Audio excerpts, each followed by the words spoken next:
Gracias por escuchar los mensajes de la Iglesia Bautista de Santa Ana. Para más información, visítenos en la web en santaanabaptist.org.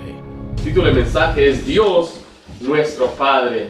Amen. Dios nuestro Padre. A través de la Biblia, Dios es descrito como un Padre. Y esta es una relación de cercanía e intimidad. Nota lo que dice Romanos 8:15, dice: pues no habéis recibido el espíritu de esclavitud para estar otra vez en temor, sino que habéis recibido el espíritu de adopción, por el cual clamamos. ¿Qué dice ahí la frase? Abba Padre. Esa palabra Abba es una palabra de cariño que significa como papito o papi, o para nosotros aquí en inglés daddy. Es una palabra de cariño que tiene un hijo hacia su padre. Ahora, esta palabra el Señor Jesús la usó cuando Él estaba orando allí en el monte Getsemaní. Él dijo Abba Padre, y era el momento más difícil de la vida de Cristo, cuando Él se sentía totalmente un poco abrumado por lo que iba a enfrentar en la cruz, y Él empezó a orar al Señor de la manera más íntima. Y quiero decirle a usted que esa es la relación que un creyente tiene con Dios. Es una relación de cercanía a Dios. Es como cuando le dicen sus hijos a usted papi. Yo me derrito cuando mis hijas me dicen daddy. Please daddy, daddy, me dicen. A veces cuando vienen hacia mí, son chiquitas y me hago el dormido y me dicen daddy, daddy. O cuando tienen un problema o se cayó algo, luego lo gritan daddy, y uno viene rápidamente. Esa es una relación de cercanía. Miren, no todos en el mundo son hijos de Dios. Hay una noción falsa que dice, pues todos somos hijos de Dios, pero esto no es lo que la Biblia enseña. Note lo que dice Génesis 6:2. Dice que viendo los hijos de Dios, que las hijas de los hombres eran hermosas. Mira, ahí hace una distinción en los que son hijos de Dios y los que no eran hijos de Dios. Ahora, hay alguna gente que quiere decir, nos enseña que este pasaje habla de ángeles en Génesis capítulo 6. Pero note lo que dice la Biblia en Hebreos 1:5. Porque a cuál de los ángeles dijo Dios jamás. ¿Qué le dijo? Mi hijo eres tú. Mi hijo eres tú. O sea que a ningún ángel Dios le llamó hijo. No, los ángeles no son hijos de Dios. Los ángeles no tienen esa cercanía como un creyente tiene con Cristo. Ahora, alguna gente hasta ha dicho que en el Antiguo Testamento a nadie se le llamó hijo. Yo le pregunté una vez a una persona, ¿usted cree que Adán está en el cielo? Y dice, no, Adán se fue, él ya no existe, porque él pecó. Pero ignora lo que dice Lucas capítulo 3, porque en Lucas 3 vemos la genealogía de Cristo, y dice Jesús, hijo de José, hijo de Elí, y da una lista de una genealogía al revés, y finalmente llega ahí en el versículo 38, y dice, hijo de Enos, hijo de Set, ¿hijo de quién? Adán, hijo de Dios. Adán era considerado un hijo de Dios. Entonces, ¿quiénes son los hijos de Dios? Bueno, ahorita vamos a ver que la Biblia nos enseña cómo usted puede convertirse o cómo usted es hijo o hija de Dios. Ahora, note lo que dice Isaías 63:16. Dice, pero tú eres nuestro Padre. Aquí está hablando a Dios. Si bien Abraham nos ignora e Israel no nos conoce, tú, oh Jehová, eres nuestro Padre, nuestro Redentor perpetuo en tu nombre. Nos vemos que aún en el Antiguo Testamento se nos enseña que Jehová era Padre. Él es Padre. No solamente era Padre de la nación de Israel, pero era Padre de individuos. Y Él es nuestro Padre. También quiero dejarles saber que Dios no hace acepción de personas. ¿Qué quiere decir eso, pastor? Que Dios no favorece a una persona porque es de una cierta nación, o porque es de un cierto género, o porque tiene cierta posición. Hay quienes piensan que los de Israel son hijos de Dios, pero bíblicamente ellos no son hijos de Dios. Es más, no son pueblo de Dios. Él le dice que los que somos pueblo de Dios son los que hemos creído en Cristo. Así lo dice la Biblia. Romanos 2:11 dice, porque no hay, ¿qué dice? Acepción de personas. Acepción de personas para con Dios. Dios no los ha favorecido a ellos encima. Ahora, hay muchos judíos que han creído. Cuando usted lee el Nuevo Testamento, vemos que millares de judíos creyeron en Jesucristo, se unieron a su causa, y sin duda muchos pagaron el precio con su vida. Pero hay una distinción entre el judío que creyó y el judío que no creyó. Cuando Cristo vino aquí, Él les reclamaba muchas veces que no creían en Él.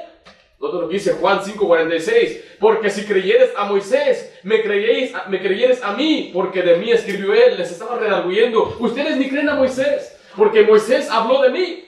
Y si eso fuera poco, note lo que Jesucristo le dijo a estos judíos cuando ellos clamaban ser hijo de Abraham. Le dijo así en Juan 8:44. Vosotros sois de vuestro, ¿qué dice ahí? Padre el diablo. Padre el diablo. Y ustedes son hijos del diablo, y los deseos de vuestro padre queréis hacer. Él ha sido un homicida desde el principio y no ha permanecido en la verdad, porque no hay verdad en él. cuando habla mentira, de suyo habla, porque es mentiroso y padre de mentira. Le estaba diciendo, ustedes son diabólicos, son hijos del diablo, no me creen a mí, blasfeman en contra mí y el Espíritu Santo. Pues vemos que no todos son hijos de Dios. Pero quiero hacer una pregunta, ¿usted es hijo de Dios? ¿Usted es hija de Dios? Vamos a ver que hay bendiciones de ser un hijo de Dios, pero también hay responsabilidades. En primer lugar, Jesús es el camino al Padre. Jesús es el camino al Padre. O sea, es por Cristo que somos hechos hijos de Dios. Solamente por Cristo. Recuerden, no es por nacionalidad, no es por posición, no es por su género, que usted es varón y ya tiene más favor delante de Dios. No es porque uno sea un pastor, o sea un maestro, o sea una persona que se entregó al Señor. Eso no tiene nada que ver. Vean, de Juan 5:1 dice de esta manera: todo aquel que cree que Jesús es el Cristo, mire, es nacido de Dios. Cuando una persona cree en Jesucristo, nace a la familia de Jesucristo, a la familia de Dios. La Biblia habla de esto en Juan capítulo 3, donde dice tienes que nacer de nuevo, es un nuevo nacimiento. La Biblia habla de ello en Tito capítulo 3, que habla de una regeneración, cuando una persona vuelve a nacer, nace a la familia de Dios. Note lo que dice Juan capítulo 1, en el mundo estaba, hablando de Jesús, y el mundo por él fue hecho. Pero ¿qué dice la última frase? Pero el mundo no lo conoció. Jesucristo estaba en el mundo, y cuando él andaba sobre la tierra, dice la gente no lo conocía a él. Cuando se refiere que no lo conoció, se refiere que no lo recibieron como Salvador, porque note lo que dice la siguiente parte: a lo suyo vino. ¿A quién vino Jesús? A los judíos, al pueblo de Israel. Dice, yo vine a los míos, a los de mi sangre, mi carne. Pero note la frase siguiente, dice, y los suyos no le recibieron, lo rechazaron. La siguiente frase, ahí nos aplica entonces a nosotros, así es como nos convertimos en hijos de Dios. Mas a todos los que le recibieron, a los que creen en su nombre, les dio potestad. ¿Qué dice ahí? De ser hechos hijos de Dios. Ven aquí, vamos a ver eso. Vamos a venir aquí rápido, bien rápido. Mejor, toma asiento, mejor no vamos a bajar, porque acá tiene... Vete acá. Entonces aquí está. Él es un israelita, Caifás. Caifás. Y él es un gentil, un romano, un griego, vamos a ver un griego. Y dice la Biblia que Dios no hace excepción de personas. No, sí, Jesucristo vino primeramente al judío. Los judíos primero, dice la Biblia. Cuando él vino, su ministerio era solamente con los judíos. Si nota que él no iba, dijo cuando predicaban, no vayan a las casas, a los caminos de los samaritanos. Él pasó por Samaria, sí, pero dijo, él mandó, dije, vamos a predicar el evangelio primeramente aquí en Israel, en Judea. Y anduvo Jesucristo por 3 años y medio aproximadamente predicando el evangelio, y se enfocó nada más al judío primeramente. Pero cuando él se fue al cielo, él mandó que vayamos a todo el mundo, predicar el evangelio a toda criatura. Y había creyentes judíos que recibieron al Señor, pero Caifás, aunque era un hombre fiel a la ley, fariseo, tenía un corazón por la ley y por Jehová, él rechazó a Cristo. Bueno, vamos a suponer, él no es Cristo. Rechazó al Señor. Y que era un gentil, era un bárbaro, le dicen, un griego que tal vez era un ajeno a las cosas de Dios, él sí recibió al Señor. Él, a pesar de que se le dio la tremenda oportunidad, que tal vez vio a Jesucristo mismo, él no es hijo de Dios. Y la Biblia dice que Dios, como él sí lo recibió, le dio la potestad, la autoridad, el privilegio de ser hecho un hijo de Dios. Ahora, había un hombre llamado también Saulo, celoso, y él perseguía a estos, pero un día también se convirtió. Entonces, lo que tratamos de decir es que el evangelio, dice, es el poder de Dios para salvación, dice, al judío primeramente, pero también al griego. O sea, ya, con lo que dice, ya todos estamos en el mismo plano. Amen. Y quiero decirle que nosotros amamos a toda la gente, por eso le predicamos el evangelio a todos.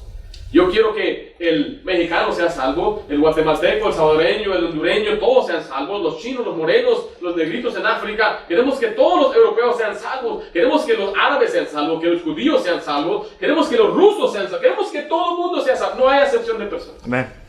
Yo veo a 2 personas caminando y ¿le puedo compartir el evangelio, caballeros? Y él me dice, Lalo, aquí no quiero escuchar. Y él dice, yo sí quiero escuchar, pues no me importa qué raza sea, le voy a enseñar el evangelio. Y si él recibe al hijo, Dios lo convierte en un hijo de Dios. Entonces Dios no hace excepción de personas.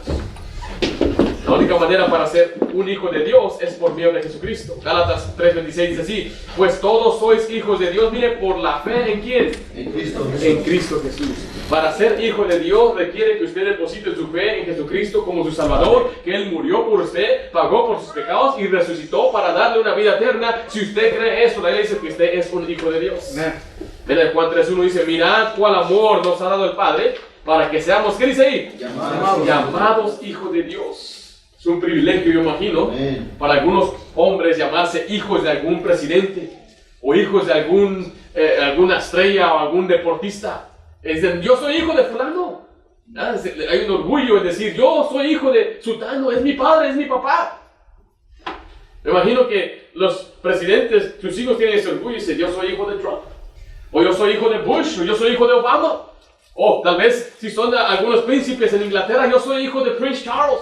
Y les da un orgullo porque son llamados hijos de aquellos reyes o eminentes. Pero miren, nosotros tenemos el privilegio más grande de ser llamados hijos de Dios. Amén. Y es la razón que como somos hijos del mismo Padre, usted y yo, ¿qué somos? Hermanos. Hermanos, y por eso los llamamos hermanos. Es bíblico esa palabra. Cuando vino Ananías, miró a Pablo y dijo, hermano Saulo. Le llamó hermano. Dice, y los hermanos estaban orando y los llamamos hermanos. Ahora, hay quienes nosotros en la carne los llamamos hermanos. Mi papá, antes de ser creyente, a sus hermanos le decía carnal. ¿Has escuchado esa palabra? Sí. Está diciendo que somos de la misma carne. Y hoy algunos cuando somos primos, ¿qué pasó, primo? Cuando yo veo a mi hermana, le digo, what's up, sister? Le digo, ¿qué pasó, hermana? Es mi hermana, pero usted también es mi hermano. Yo prefiero tener una amistad, cercanía con los que son hermanos en la fe, muchas veces y con los que no son de la fe. Porque miren, somos hijos del mismo Padre en el cielo, estamos siguiendo el mismo rumbo y nos lleva al segundo lugar. Vamos a la casa del Padre. Vamos a la casa del Padre. Jesús es el camino al Padre. Recuerden, Jesús dijo, yo soy el camino, la verdad y la vida, y nadie viene al Padre si no es por mí. Y bueno, ¿a dónde vamos? Vamos a la casa del Padre. En Juan capítulo 14 dice versículo 2, en la casa de mi Padre muchas moradas hay. Si así no fuere, yo os lo hubiera dicho, voy pues a preparar lugar para vosotros. Y si me fuere y os prepararé el lugar, vendré otra vez y os tomaré a mí mismo, para que donde yo estoy, vosotros también estéis. Jesús dice, yo los quiero llevar conmigo a la casa de mi Padre, y cada uno de nosotros tenemos una mansión en el cielo. Ahora usted y yo, cuando escuchamos la palabra mansión, tal vez nos imaginamos rápidamente en las casas allá, bien altas, bonitas, y creemos que es una mansión.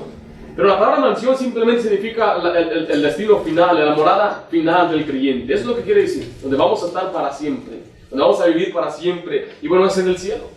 Una vez me dijo una persona, no todos vamos a ir al cielo, ¿verdad? La gente no va al cielo, la gente vive aquí en la tierra. Bueno, según Corintios 5:1 dice, porque sabemos que si nuestra morada terrestre, hablando de nuestro cuerpo, este tabernáculo se deshiciere, tenemos de Dios un edificio, una casa no hecha de manos, dice eterna, ¿en dónde? Cielos. En los cielos. El Señor tiene un lugar para nosotros en los cielos. Vamos a la casa del Padre. Salmo 23:6 dice, ciertamente el bien y la misericordia me seguirán todos los días de mi vida, y en la casa de Jehová moraré por largos días. Hebreos 11. ¿Sí está ahí de hoja, hermanos? No. Vamos a la Biblia, por favor. Hebreos capítulo 11. Este pasaje nos habla de aquellos que estaban en el Antiguo Testamento, que ellos anhelaban una tierra, una patria. Y quiero decirle que algún día será importante Jerusalén. Ahorita no es importante porque Cristo no está allí. Un día cuando Cristo reine sobre Jerusalén será una ciudad importante de nuevo. Pero miren, nosotros no anhelamos una ciudad terrenal, sino que estamos viendo una celestial. Dice Hebreos 11, versículo 12 al 16, de esta manera, por lo cual también de uno, y ese ya casi muerto, salieron como las estrellas del cielo, hablando de Abraham, en multitud, y como la arena innumerable que está en la orilla del mar. Conforme a la fe murieron todos estos, sin haber recibido lo prometido. ¿Qué les prometió Dios? Una tierra. Sino mirándolo de lejos y creyéndolo, y saludándolo, y confesando que eran extranjeros y peregrinos sobre la tierra. Porque lo que esto dicen, claramente dan a entender que buscan una patria. Dice el 15, pues si hubiera estado pensando en aquella de donde salieron, ciertamente tenían tiempo de volver. Pero mire, pero anhelaban una mejor. Esto es, ¿qué dice ahí? Celestial. Por lo cual Dios no se avergüenza de llamarse Dios a ellos, porque les ha preparado una ciudad. Y dice, pastor, ¿cuál es esa ciudad? La Biblia dice que es la ciudad Sion en el cielo. Es una morada para siempre eterna en los cielos. Nosotros no vamos a permanecer para siempre aquí en la tierra. Dios nos va a llevar a su casa, a la casa de mi Padre. Qué bendición es ser hijo de Dios, que tenemos la confianza. Pero mira, ahora vamos a ver el número 3, que era Dios nos guarda. Dios nos guarda. Cuando hablamos de guardar, es que nos guarda nuestra salvación. Nos da una seguridad de salvación. Vaya conmigo a Juan capítulo 10. ¿Está ahí o tenemos que ir? Juan 10 dice el versículo 27. Mis ovejas oyen mi voz, y yo las conozco y me siguen. Y yo les doy vida eterna, y no perecerán jamás, ni nadie las arrebatará de mi mano. Mi Padre que me las dio es mayor que todos, y nadie las puede arrebatar de la mano de mi Padre.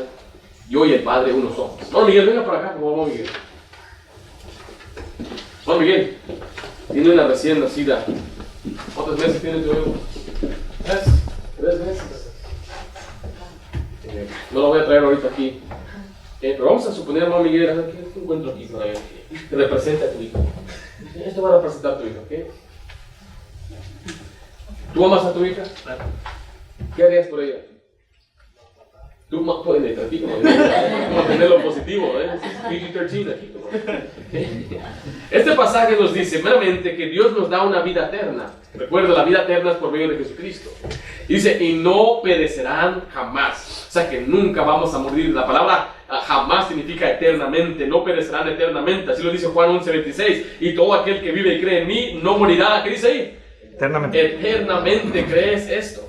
Y dice después la siguiente parte que el Padre es mayor que todos. Esta palabra mayor significa que Él es el más fuerte, el más poderoso. Según Corintios 6:18 dice así, y será para vosotros por Padre, y vosotros me seréis hijos e hijas, dice el Señor. ¿Qué dice la última frase? La última palabra, todopoderoso. Mire, esta palabra indica que no hay otro más fuerte que Dios. Él es el más fuerte, el más poderoso de cualquier otro ser que ha existido. Y de Satanás no tiene nada, no le puede hacer nada a Dios. Mire, Satanás es como un perro que el Señor le ha alargado la correa y cuando Él quiere lo jala. Muchos piensan que Satanás tiene poder y Él puede luchar contra Dios. No puede. Satanás se le permite hacer lo que hace. Está jugando Dios con Él. Permite que Él juegue un poquito. Firme, Dios es el todopoderoso. Él es el que tiene toda la fuerza.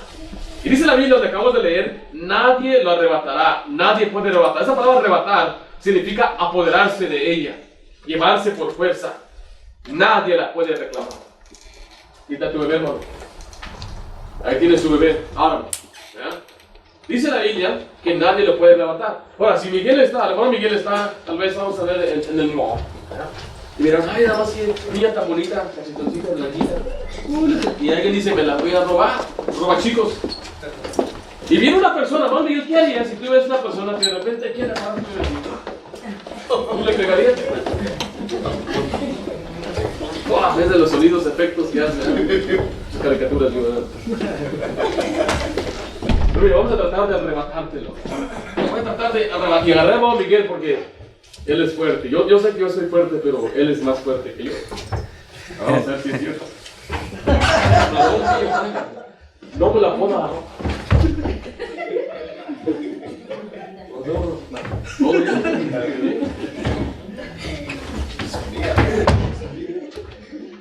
Wow, está bien fuerte, hermano Miguel. Hermano Miguel dice que él está dispuesto a morir antes de que se lleven eso.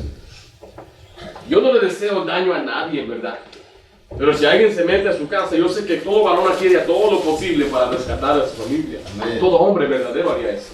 Sí. Y no queremos, o sea, no dejo la puerta abierta para que se metan un chorro. No queremos tentarlos.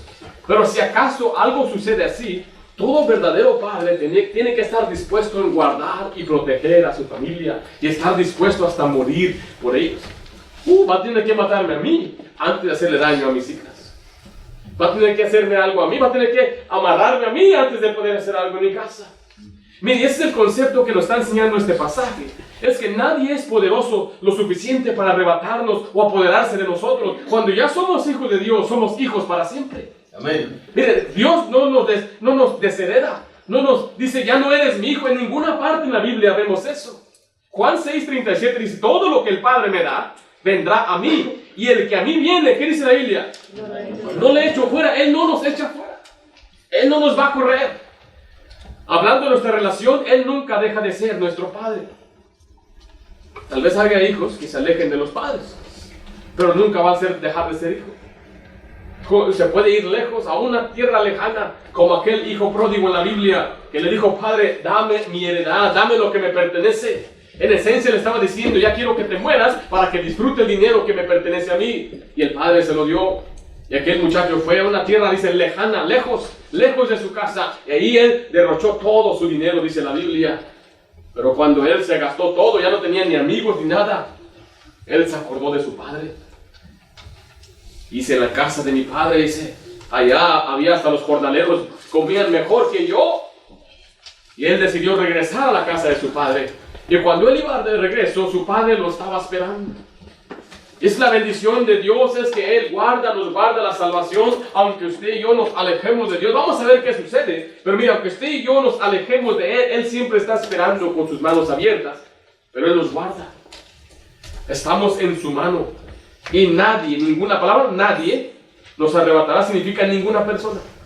O sea que ni el diablo ni uno mismo, usted también y yo somos nadie. Nadie nos puede arrebatar de la mano de Dios.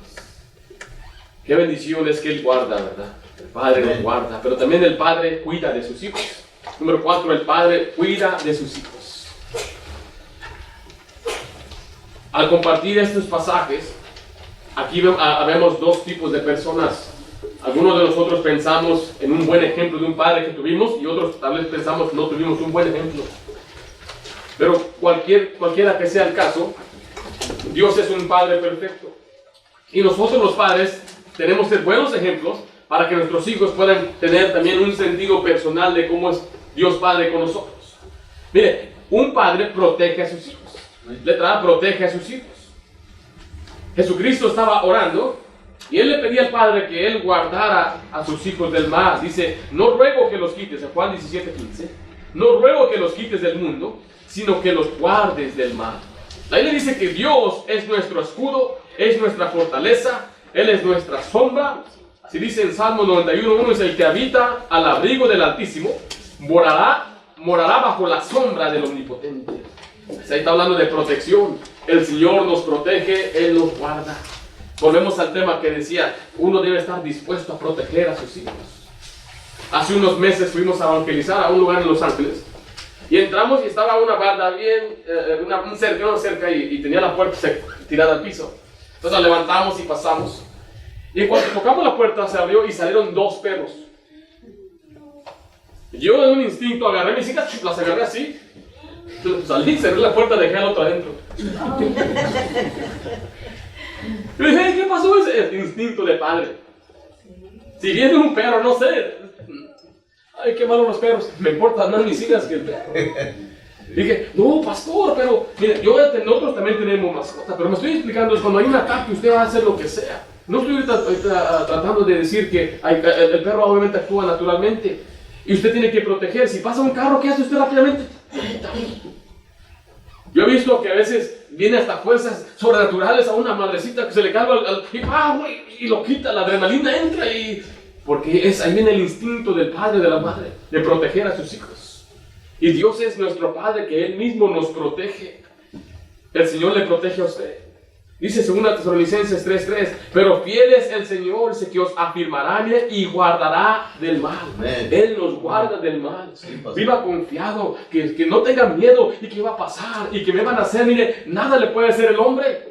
Si usted le tiene temor a Dios, no le tenga miedo al hombre. ¿Qué le puede hacer el miedo al hombre? Dice David: van a caer millares a mi lado y a mi izquierda. Dice: pero el Señor me va a guardar a mí, Él me va a conservar. Si usted tiene temor del hombre o del mañana, simplemente lea el Salmo y vea cómo David constantemente vivía siendo perseguido y atacado. Hablaban mal de él, lo atacaban verbalmente, físicamente, pero él vivía confiado. Dice el Salmo: alzaré mis ojos a los montes. ¿De dónde vendrá mi socorro? Mi socorro viene de Jehová, que hizo los cielos y la tierra. Amén. Y sabe que el Señor es el que nos protege, Él es el que nos guarda del mal.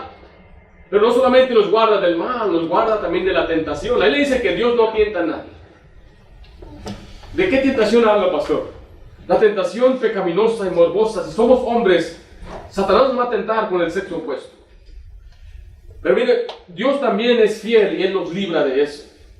Dice 1 Corintios 10:13 así: no os ha sobrevenido ninguna tentación que no sea humana, pero fiel, mire, es Dios, que no os dejará ser tentado más de lo que podéis, ¿qué dice ahí?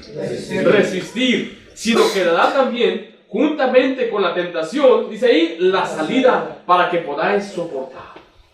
Mano, pues venga, le toca a usted. Amén. Mano, cocina. No tengo nada que echarle, pero... Tráigame esa silla, mano, por lo menos, pues. ¿Sí puede con la silla? Creo que sí. ¿Cuántas sillas puede tener? Esta es una tentación. Pero este representa una tentación. Le dice, mire, Satanás te echa una tentación. ¿Sí puede con esa silla? Tráigame otra silla, mano, por favor.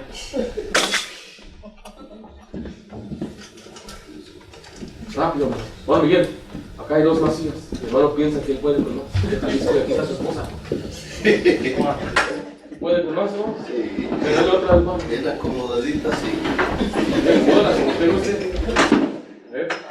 ¿Sí puede soportar? Ah, Denle otra, digo que sí, no digo que no. Así como está. A ver, así. ¿Sí puede o no puede? sí, sí. Vamos a ver si puede. Ok. Vamos a ver una más. ¿Quiere más? León, ¿quiere más? Dice que él quiere más. Su esposa lo está mirando. ¿Ya lo puede? Ya casi no, pastor, pero...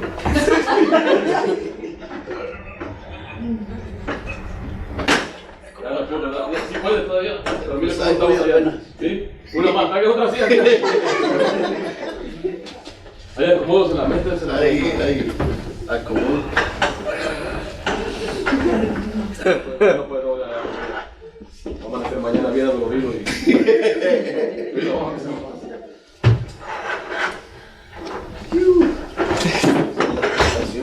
Sí, la tentación está. La Biblia dice que el Señor no le va a dejar ser permitido más allá de lo que Él no pueda soportar. En otras palabras, no hay tal cosa de que yo no pude resistir la tentación del pecado que tuve que ceder al pecado. Eso no es verdad. Dice la Biblia que Él siempre da la salida. Si viene, por ejemplo, un hombre y viene una mujer que se le está aventando y sabe que es casado y está tratando de seducirlo sexualmente, dice, me dijo un muchacho, mira, si me sirven algún bistec, pues me lo tengo que comer. Eso es mentiras. Uno puede resistir la tentación porque Dios mismo, Él es fiel. Él nos va a dar la salida. Amén. Él es un Padre fiel que nos cuida, nos protege aún contra aquellas tentaciones. Había un muchacho llamado José en la Biblia. La Biblia dice que era de buen parecer. Él estaba solo en la casa y la esposa de su amo estaba ahí. Le dijo, José, duerme conmigo. Pero él dice, no le hacía caso. Y ella andaba tras de él día tras día tras día. Y un día dice la Biblia que se le aventó y lo abrazó y le dijo, duerme conmigo. Y él no quiso. Y finalmente dice la Biblia que se tuvo que quitar la ropa porque lo tenía agarrado y lo dejó. Es mejor que digan aquí corrió que aquí quedó. Pero es una verdad muy cierta. La Biblia nos enseña que no hay tentación que sea muy grande, que no sea humana, que no podemos usted y yo resistir porque Él nos da las fuerzas para soportar. Ya sea varón, si usted está solo y prende la televisión y aparecen cosas que no, Dios te da la salida. Dios siempre da la salida. Siempre hay una salida de emergencia que Dios provee. Porque Él es un Dios que nos protege. Dios protege a sus hijos del mal, protege a sus hijos de la tentación. Pero también dice letra B, provee para sus hijos. Dios cuida a sus hijos al proveer para nosotros. Aquí ya vemos padres que estamos manteniendo a algunos hijos y algunos unos becerrones, como dicen, ¿no? Son buenos para comer. ¡Qué bendición! Les estamos alimentando, les estamos sosteniendo, les estamos comprando lo que necesitan. Y ellos no se preocupan de nada porque tienen un padre que se los va a comprar. Vaya conmigo ahí a Mateo capítulo 7, por favor, Mateo 7. Nos enseña ahí que Dios provee para sus hijos. Por eso usted no tiene que tener preocupación. ¿De dónde vendrá el dinero para su alimento? ¿De dónde vendrá el dinero para sus facturas? ¿De dónde vendrá el dinero para sus necesidades? Dios sabe todas estas cosas. Sí, pastor, amén. Dice ahí el versículo 7, Mateo 7, 7. Pedid y se os dará, buscad y hallaréis, llamad y se os abrirá. Porque todo aquel que pide recibe, y el que busca halla, y el que llama se le abrirá. Luego viene la ilustración de un padre e hijo. ¿Qué hombre hay de vosotros que si su hijo le pide pan, le dará una piedra? ¿Alguien aquí haría eso? ¿Cómo se siente usted cuando su hijo le dice, papá, mamá, tengo hambre? Hay que darle a comer, mi amor. Tengo hambre. Cuando una vez fuimos a un parque de atracción y I am hungry, I'm hungry. Vamos a comer, pues. Aquí está la piedra. Algunos dicen que en la Biblia no hay humor. Esto es humor. Amén. Dice, ¿quién le va a dar una piedra? Le han dado un taco de piedra. ¿Qué es lo que un padre da? El padre le da lo que le pide, dice el 10. O si le pide un pescado, y así hace el colmo, le dan una serpiente. Yo sé que a los muchachos no les gusta el pescado, muy bien, no les gusta el pescado. Vamos a poner, si le pide una pizza, le da una serpiente. Aquí está, amigo, aquí está la pizza, le abre una serpiente. Oh, les damos buenas dádivas a nuestros hijos, dice el 11. Pues si vosotros, siendo, ¿qué dice ahí? Malos, sabéis dar buenas dádivas a vuestros hijos. Mire, hace unos días les dimos buenas dádivas a nuestros hijos. Les dimos regalos. Les compramos algo, les llevamos a la tienda o tal vez vimos en internet. ¿Qué quieres? ¿Qué quieres que te compre? Mis hijas me pidieron una casita de Barbie de 3 plantas. Tenía alberca y una resbaladilla así, un estacionamiento, y me pidieron el carro para que vayan a estacionar. Buenas dádivas. Y Dios dice, nosotros somos malos y les damos buenas dádivas, les damos lo que ellos quieren. Yo les he dicho, mis hijas los domingos me piden chicken sandwich. Daddy, cuando acaban, chicken sandwich. Le piden la siguiente, chicken sandwich. Y hasta la más chiquita, ¿qué pide? Ya está bien contenta, mira, chicken sandwich. Dice que ahorita va a comer chicken sandwich. Y nos piden. ¿Quiénes de nosotros tenemos hijos periches? ¿Sí?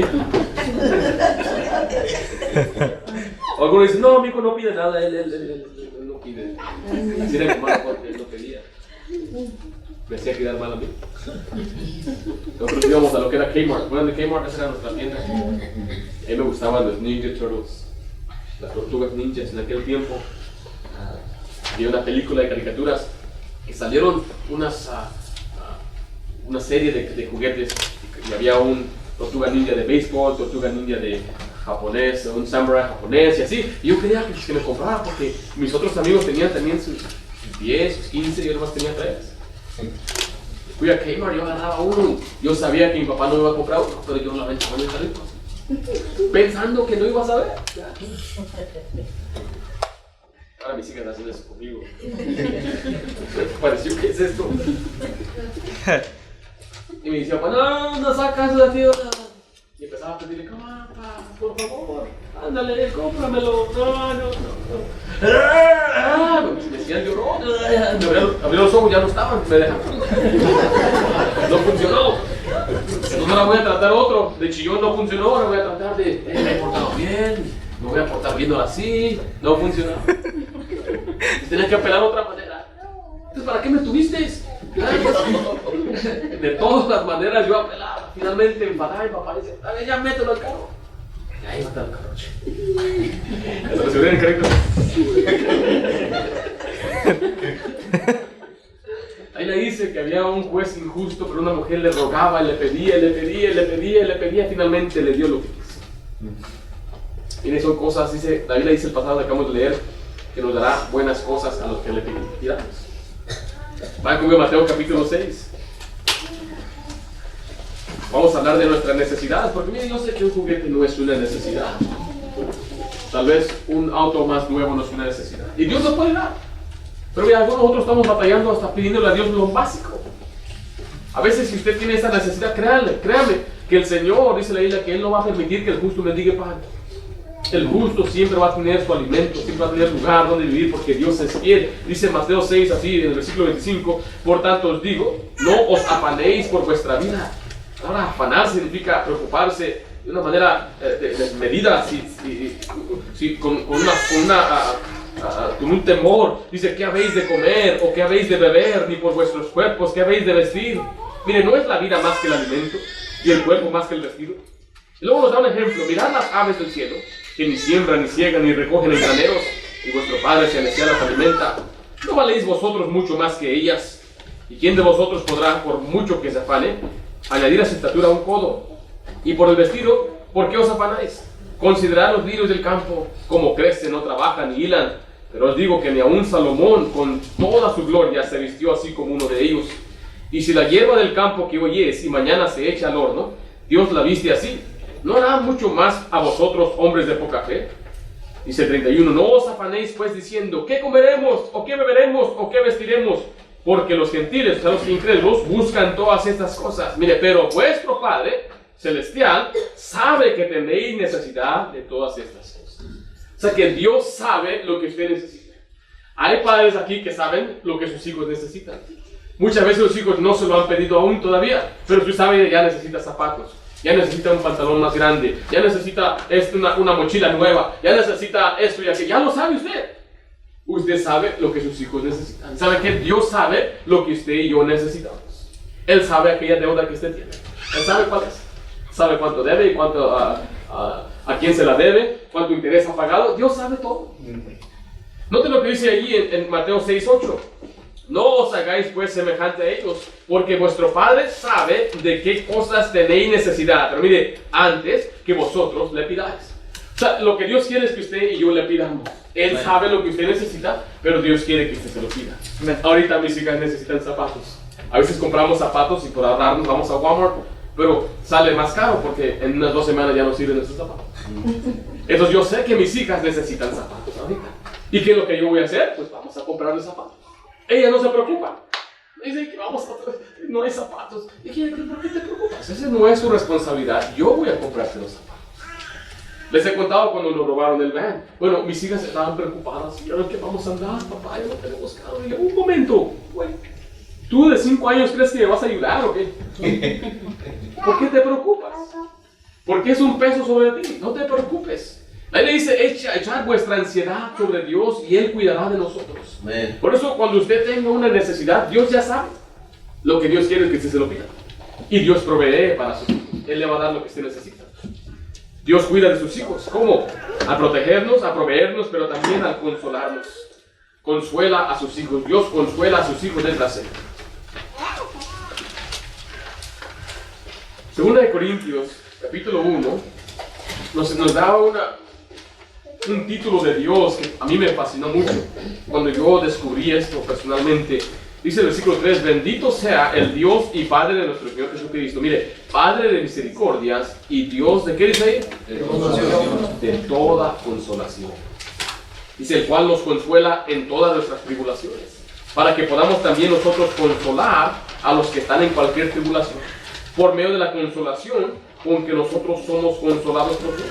Porque de la manera que abundan en nosotros las aflicciones de Cristo, así abunda también por el mismo Cristo nuestra consolación. Ahí le dice ahí en el versículo 4, donde acabamos de leer, dice, el cual nos consuela. ¿En qué cosa? ¿En qué nos consuela Dios? En todas nuestras tribulaciones. Cuando dice todas, ¿qué se refiere? Toditas. No hay ninguna tribulación, ningún problema, ningún aprieto, ningún apuro por el cual Dios no le pueda consolar. Ya sea si tiene un problema entre otra persona, una relación que tiene que restaurar, ya sea si fue una deuda, ya sea si sea una enfermedad, Dios le consuela en todas sus tribulaciones. Y sabe, le voy a decir algo, nadie más lo puede consolar como Dios. Amén. Obviamente está diciendo que los seres humanos podemos ayudar a consolar, pero ¿sabe cómo consolamos? ¿Cómo yo puedo consolar a otra persona? Si yo le digo, mire, yo atravesé por algo muy horrible, algo me sucedió, pero Dios me ayudó. La manera que yo los puedo consolar a usted es decirle, busque a Dios y Dios le va a ayudar como me ayudó a mí. Esa es la manera de consolar a otro. Pero en sí, yo no puedo consolarle a usted. La Biblia le llama al Espíritu Santo el Consolador. El Consolador es uno que viene a su lado. Porque va a haber tiempos cuando usted se va a sentir solo, donde no va a estar nadie con usted. Aunque usted esté casado, aunque esté en medio de mucha gente, va a haber momentos que usted se va a sentir solo. Y nadie va a estar ahí, nadie le entiende. Puede que sea que aún su esposa no entiende las presiones y las cargas que usted tiene. O puede ser que su esposo, disculpe, no la entienda a usted también por las cargas y presiones y responsabilidades que usted tiene. Pero tenga por seguro que Dios siempre estará ahí. Hay un pasaje allí en Salmo 27:10 donde dice que Dios nunca nos va a abandonar. Dice, aunque mi padre y mi madre me dejaren, con todo Jehová me recogerá. Mira, hay casos muy drásticos donde los padres abandonan a los hijos. Los abandonan por diferentes razones, tal vez sea por razones egoístas. Y si yo no quiero a este chiquillo, lo abandonan. Yo he hablado y he platicado con algunos que ahora son cristianos, crecieron sin un padre. El padre no quería nada con ellos. El padre los abandonó completamente. Dice, yo a ti no te quiero, yo no sé ni para qué naciste. Y los maldicen y los maltratan y crecen. Y muchos de ellos son más agradecidos con el mundo y con Dios, a pesar de que les ha sucedido. Pero yo he hablado con algunos de ellos y aún se siente como que hubo algo faltó en su hogar. Algo faltó en su vida. Yo animo a los muchachos que crecen sin padre que no permita que vuelva a repetir usted el problema o el pecado que sucedió en su hogar. No permita que usted abandone después a sus hijos. Pero quiero decirle que si usted es abandonado por todo el mundo, incluyendo los padres, Dios no le abandona. Amén. Hebreos 13:5 dice, sean vuestras costumbres sin avaricia, contentos con lo que tenéis ahora, porque Él dijo, mire, no te desampararé ni te dejaré. Él nunca nos deja. Y este pasaje me quebranta el corazón en Isaías 49:15, dice, ¿se olvidará la madre de lo que dio a luz para dejar de compadecerse del hijo de su vientre?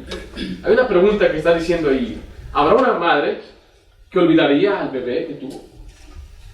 Nació su bebé, lo tuvo por un momento y después dice, no quiero a este bebé. Hay madres así. Usted lo puede ver a través de todos los medios y el diario, donde encuentran a bebés abandonados. Hace unos meses encontraron un bebé en la taza de baño de un avión. Encontraron a 2 gemelitos en China, en un callejón, y porque eran niñas, y en China muchos quieren varones, y como era una niña y no se les permite tener más hijos, pues mejor decidieron abandonar a esos niños. Qué triste, qué horrible es ir a un orfanatorio y ver ahí niño tras niño tras niño que nadie los quiere. Y ver ahí a niños viviendo en casas de foster homes, donde están ahí por un tiempo y los pasan a otra casa y a otra casa porque nadie los quiere. Dice la siguiente parte, aunque olvide ella, yo nunca me olvidaré de ti. Dios no nos abandona. Dios nunca nos va a olvidar.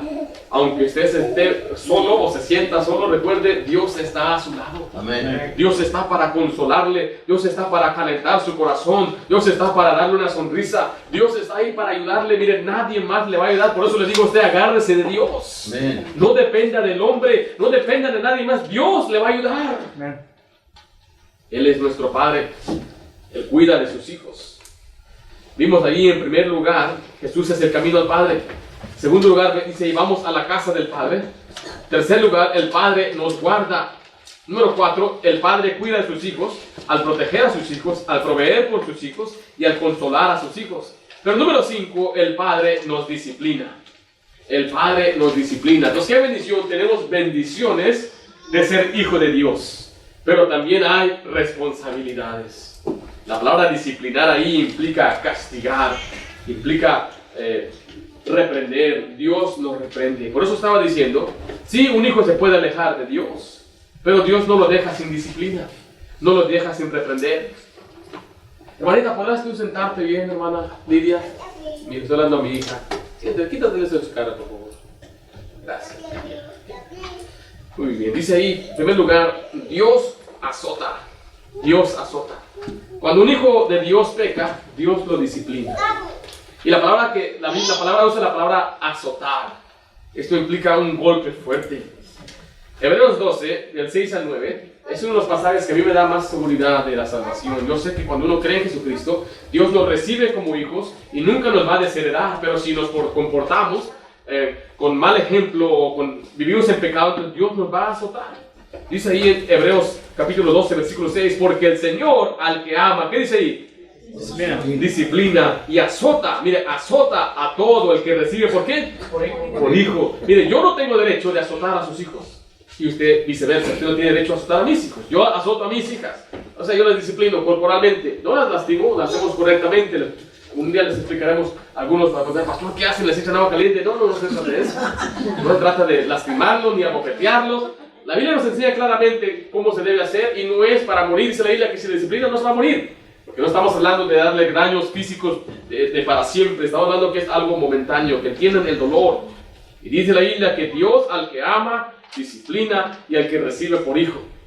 Ahora, si algún día yo recibo a un hijo, o sea, yo voy a adoptar a un hijo, entonces ahí yo lo voy a azotar también, porque lo amo. O sea, es por amor que Dios nos castiga. Es por amor que Dios nos disciplina. Usted cuando regaña a sus hijos, los regaña porque usted les ama. Ahora puede quedar diferente tipo de disciplina. La disciplina es que no puedes salir de tu habitación, o no puedes mirar esta televisión, o vas a guardar tu teléfono por un día. O sea, hay diferentes maneras de disciplinar. Pero todo lo hacemos por el bien de ellos, para que entiendan que hay consecuencias por su mal comportamiento. Porque si no entienden que hay consecuencias a una edad de 5 años, cuando tengan 15 van a hacer cosas muy horribles sin temor de Dios, sin temor de los otros, van a vivir una vida desenfrenada. Y por eso Dios nos dice, instruye al niño en su camino, desde que es pequeño. Dice el versículo 7, si soportáis la disciplina, Dios os trata como hijos. Porque ¿qué hijo es aquel a quien el Padre no disciplina? Pero si os deja sin disciplina, del cual todos han sido participantes, entonces sois bastardos y no hijos. Ahí esta palabra es muy fuerte, pero es bíblica. Un bastardo es uno que no tiene un padre. Está diciendo que hay quienes no tienen padre, pues ¿quién los va a disciplinar? Nadie los va a disciplinar. Se quedan sin disciplina. El 9 dice, por otra parte, tuvimos a nuestros padres terrenales que nos disciplinaban y los venerábamos. La palabra ahí venerar significa los respetábamos. Dice, ¿por qué no obedeceremos mucho mejor al Padre? ¿De qué dice ahí? De los espíritus y viviremos. Y aquellos ciertamente por pocos días nos disciplinaban como a ellos les parecía. Pero para lo que nos es provechoso, para que participemos de su santidad. ¿Ve? Él quiere que participemos de su santidad. Es verdad, dice el 11, que ninguna disciplina al presente parece ser de causa de gozo, sino de tristeza. Pero después da fruto apacible de justicia a los que en ella han sido ejercitados. Karen, can you come here, please? ¿Pueden venir para acá? Karen es mi mayor, tiene 8 años. Karen, ¿no te escondas? Karen, ¿tú me amas? ¿Sí? ¿Yo te amo a ti? ¿Sí? ¿Yo te he dado ándale? Sí. Sí. Cuando te portas mal, ¿sí? ¿Verdad? ¿Porque te amo o porque te odio? Te amo. Es porque yo la amo y ellos entienden, se le tiene que explicar con la Biblia. Y dice, pastor, ¿dónde aprendí esto? Con mi papá, el carajo me pegaba. Y un rato abría la Biblia y cuando venía otra vez con la Biblia, otra vez con la Biblia, era más decepción lo que me enseñaba con la Biblia que después el látigo o el azote que me daba físicamente. Pero dice, papá, ¿por qué me pegas? Y decía, es que yo no quiero que el día de mañana tú seas un delincuente, que seas un ratero o que seas una persona que no ama al Señor. Es la razón de por qué nosotros disciplinamos a nuestros hijos. Queremos que ellos participen de la santidad de Dios. Dice, los padres terrenales por un tiempo nos disciplinaban como a ellos les parecía. Por eso yo sé que los cristianos muchas veces no sabemos disciplinar a nuestros hijos y muchos optan por no disciplinar absolutamente por el tipo de disciplina que usted recibió. Hay por padres que a mí me daban correata y me colgaban de las manos entonces yo jamás le voy a pegar a mis hijos. Tiene razón, no lo haga de esa manera. Pero se ve una forma bíblica de hacerlo. ¿Quién sabe más, uno o Dios? Dios sabe más. Amén. Dios sabe lo que es mejor. Y Él sabe que nosotros necesitamos disciplinar a nuestros hijos. Y muchos de ellos se desesperaban. La manera de desesperación, ha habido veces que mi papá en su desesperación sí me pegaba más fuerte o me decía cosas que no debía decir. Gracias, pues, y especialmente mi mamá. Mi mamá. Hijo de mis entrañas, me estás matando. Ay. Se tiraba. Ay, me estoy muriendo. No, mamá, no te mueras, por favor, no te mueras. Ya después ya le agarré. No, estás bien, mamá, estás bien. Ellos nos disciplinaban como a ellos les parecía. Pero mire, Dios es perfecto. Amén. Y Él sabe cómo disciplinarnos a cada uno de nosotros exactamente como nos duele más. Porque hasta hay hijos que dicen, pégame, está bien. Y se van a jugar otra vez. Pero si usted le dice, no vas a jugar play. No, por favor, no play. No hay play. Usted sabe que le duele más el play que los azotes. Entonces Dios sabe por dónde llegarnos a nosotros. Sí. Él sabe por dónde disciplinarnos. Amén. Él sabe cómo llegar para que nos apriete y saber cómo doblarnos. Porque hay otros que sí le tienen miedo al azote. No azote. Y el otro, está bien, dale. Yo prefiero que me des y no me quites el play. ¿Sí me explico? Sí. Dios sabe. Y Él dice que todos, ni un hijo de Dios se queda sin disciplina. Todo lo que el hombre sembrare, eso va a cegar. Les voy a mostrar en la Biblia un ejemplo muy drástico y exagerado. 1 Corintios capítulo 5. Hay quienes a veces dicen, ¿cómo puede ser que un cristiano clame o diga que es cristiano, pero vive en pecado de fornicación o inmoralidad? ¿Será hijo de Dios? Bueno, 1 Corintios capítulo 5. Todo el capítulo trata de una disciplina muy fuerte en esta iglesia de los Corintios. Dice versículo 1, de cierto se oye que entre vosotros, mire, fornicación. Y tal fornicación que ni aún se nombra entre los gentiles. O sea, que era un caso muy exagerado. Dice, ni en la gente allá afuera se oye estas cosas. ¿Cuál era esa cosa? Dice, tanto que alguno tiene la mujer de su padre o la esposa de su padre. Había un hombre ahí que tenía a su papá y a su madrastra y se murió el padre. Entonces este tomó a aquella mujer para ser suya. Y es algo que Dios condena en la ley que escribió de Moisés. Pues eso es considerado amasiaco. Digo incesto, disculpe. Es considerado incesto, es un pecado muy grave. Y dice el versículo 4, dice, en el nombre del Señor Jesucristo, reunidos vosotros y mi espíritu con el poder de nuestro Señor Jesucristo. Mire, el tal se ha entregado ¿a quién? A Satanás para destrucción de la carne. Está diciendo, este morboso que está entre ustedes, que es miembro de esta iglesia, debe ser entregado a Satanás, para que Satanás lo zarandee y lo destruya, o sea, que lo mate.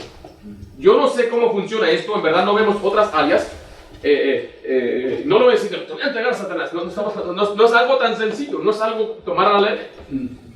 Pastor, ese no es salvo. ¿Cómo puede ser salvo? Veamos la siguiente parte. Dice, en el nombre del Señor, no estamos en el versículo 5, el tal se ha entregado a Satanás para la destrucción de la carne, a fin de que el espíritu, ¿qué dice ahí? Sea salvo en el día del Señor Jesús. Está diciendo, él va a ser destruido físicamente. Dios lo va a disciplinar aquí en la tierra al punto de matarlo, pero su espíritu va a ser salvo. Muchos pensamos que podemos hacer lo que queramos. Eso no es cierto. Y tampoco lo queremos implicar. Queremos participar de santidad, pero simplemente el Señor nos da una seguridad. Yo creo que yo le sirvo más al Señor por amor y por agradecimiento de la seguridad que me ofrece, que por temor y por quizás ser salvo. Dios nos promete vida eterna y por eso le servimos de voluntad y guardamos sus mandamientos porque le amamos. Pero si no lo hacemos, entonces Dios nos va a azotar. Dios nos va a disciplinar. Y a algunos Dios le va a quitar la vida. Va a ser destruido su carne, su cuerpo, pero su espíritu será salvo. Ahí le dice Proverbios 3:12, porque Jehová al que ama castiga. Ya leímos algo parecido, como el Padre a quien quiere. Ahora, no solamente Dios nos azota, pero mira, también Dios nos perdona y nos restaura. Dios nos perdona y nos restaura. O sea que si estamos mal con Dios, uno puede llegar al Señor y pedirle perdón, confesar nuestros pecados y Él nos va a perdonar. Dice 1 de Juan 1:9. Si confesamos nuestros pecados, Él es fiel y justo para perdonar nuestros pecados, mire, y limpiarnos de toda maldad. La manera que Dios perdona pecados no es como usted y yo perdonamos pecados. En el caso, por ejemplo, de mi papá, si yo le hacía algo o que le quisiera quedar mal o me portaba mal, yo simplemente le pedía perdón y es como que nunca pasó. En verdad me sorprendía. Obviamente después de azotarme y todo, perdóname, está bien, digo, me abrazaba y al día siguiente como que nunca hice eso. No se me queda mirando y otra vez ya llegó este. ¿Y qué andas otra vez? No, como que me daba otra oportunidad. La Biblia dice que Dios cuando perdona, Él olvida. Nosotros cuando perdonamos a veces, yo perdono, pero nunca olvido. Uno dijo, yo no me enojo, nada más me vengo. Dice Isaías 43:25, yo soy el que borro tus rebeliones, hablando del pecado, por amor de mí mismo. Dice, y no me acordaré más de tus pecados. Yo escuché la historia de un muchacho que estaba en un tren y él estaba agachado, como que se estaba abrazando el estómago, como que le dolía el estómago, pero se sentía enfermo. Y un hombre anciano al otro lado de la hilera lo miró y lo observaba, decía, este muchacho está raro, algo tiene. Y se le acercó y dijo, oye muchacho, ¿estás bien? Y cuando él alzó su rostro a ver al anciano, tenía lágrimas en su rostro. Y le decía, ¿qué tienes? ¿Qué sucede? ¿Te sientes bien? ¿Tienes que llame a una emergencia? Y dice, no. Déjale explico. Dice, hace unos años yo defraudé a mi padre. Él tenía unos compañeros de negocio y yo le robé a todos ellos. Me llevé mucho dinero, esa cantidad es mucha. Estamos hablando en cientos y cientos de miles de dólares. Y me fui lejos a una ciudad y ahí todo lo gasté. Hice quedar mal a mi papá, hice quedar mal a él con sus socios, causé un gran problema, pero a mí no me importó, yo me fui a gozar. Pero últimamente me he sentido triste y mal porque extraño a mi papá. Y le escribí una carta, le pedí perdón en la carta y le dije que hoy iba a llegar a casa. Pero le dije, yo sé que tal vez no me quieres ver a mí, tal vez ya no quieres recibirme en la casa. Pero para que no enfrente esa vergüenza, solamente te pido que hagas una cosa. Si quieres que yo regrese a casa, toma un pañuelo y amárralo en el árbol que está enfrente de nuestra casa. Y cuando pase el tren por ahí, yo voy a poder ver el pañuelo desde el tren. Y si veo el pañuelo, pues yo voy a saber que me perdonaste y me aceptaste. Y si no veo el pañuelo, comprendo, sigo mi camino en el tren y no vuelvo a casa. Y le dijo, Señor, la siguiente parada es mi casa. Y tengo miedo mirar por la ventana, me da temor ver aquel árbol sin el pañuelo. Y dice, Señor, me ayuda usted. ¿Podrá usted mirar por mí para ver si mi papá puso aquel pañuelo? Y se acercaba y el muchacho mejor escondió el rostro. Y el anciano empezaba a mirar. Y cuando se acercó, dijo, muchacho, tienes que mirar. Dijo, ¿hay un pañuelo? Dije, no, no hay un pañuelo. Oh, no. Dice, mira, tienes que observar. Y cuando él miró, no había un pañuelo. Había miles de pañuelos. Había pañuelos por todo el árbol. Había pañuelos en el techo. Había pañuelos en la barda. Había pañuelos en la casa del vecino. Y la otra vecino. Había miles y miles de pañuelos. Y dice, cuando llegó a la estación, ahí estaba su padre y los compañeros que defraudó. Y tenían un carro especial. Era un convertible. Lo sentaron e hicieron un desfile porque su hijo estaba muerto, pero ha vuelto. Y le dijo, hijo, te amo, te perdono. De esa manera Dios nos perdona a nosotros. Él nos perdona con todo para nunca más acordarse de nuestros pecados. ¡Qué bendición tener un Padre bondadoso, amoroso y misericordioso! No se compara a nosotros dioses, a nuestro Dios, que Él en verdad nos ama, nos cuida, nos protege, nos provee. Tenga confianza en este próximo año. Usted tiene un Padre. Amén. Un Padre que le ama, un Padre que está con usted. No tenga temor, no piense en mañana, glóriese en Dios hoy mismo porque usted tiene un Padre que le ama. Amén. Si usted está lejos de Dios, usted puede acercarse a Dios hoy mismo, ahora mismo. No tiene que esperar, no tiene que hacer penitencias, no tiene que hacer sacrificios. Dios amorosamente abre sus brazos y dice, vuelve a mí, vuelve a casa. Amén. Qué bendición que Dios es nuestro Padre. Vamos a hacer una oración.